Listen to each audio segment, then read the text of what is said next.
All right, so Will brought a 144-ounce cooler filled with water to soccer practice. He used 16 ounces from the cooler to fill his water bottle. He then took 16 plastic cups for his teammates and put the same amount of water in each cup. Find the graph.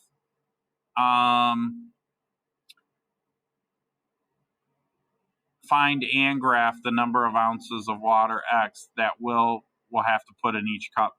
Now this is not the best inequality problem, but basically what we're going to do is we know that 16 cups had X ounces of water in them, and that his water bottle also had 16 ounces, and they had to be less than or equal to 144. So the first thing that we're going to do is we're going to subtract 16 from both sides. 16 minus 16 is 0. 0 plus 16x is 16x. And that's going to be less than or equal to 144 minus 16. So I'm going to borrow 1 from the 4. So that gives me 14 minus 6, which is 8. And then 3 minus 1, which is 2. So that gives me 128. Now to solve this, what I'm going to have to do is I'm going to have to divide both sides by 16.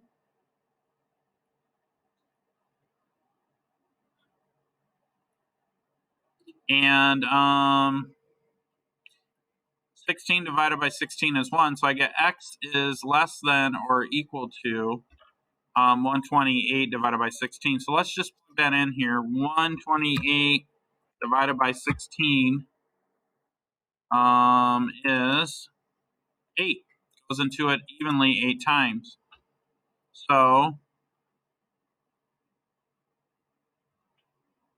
x is less than or equal to 8. But now we got to graph this.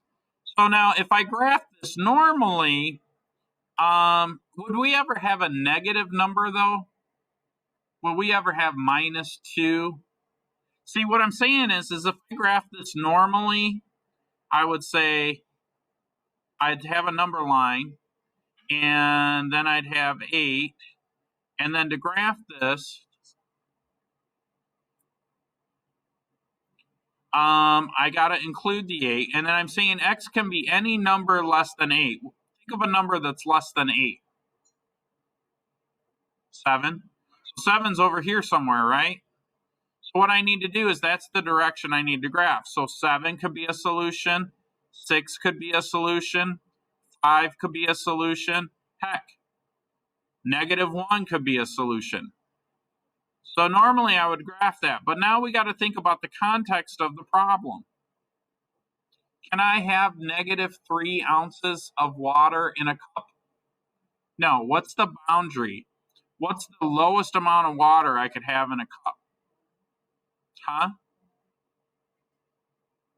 How about 0 ounces? So my solution would be anywhere from 0 to 8 ounces of water. Okay? So how do I graph that? Well, I'm just going to include 0 because I can have 0. So I'm going to use a closed circle to show that I'm including the number 0. I can have 8 ounces because I have this equal sign right here. And I can have anything in between. I could have 1 ounces, 2 ounces. See, it doesn't say that he empties out the entire cooler. It just says he puts an equal amount of water in each cup. We could assume that he empties the cooler completely, and if that was the case, then but it didn't say the remaining amount of water, it just says the same amount of water. Remaining amount of water, this whole problem will be different. I'd say equals 144.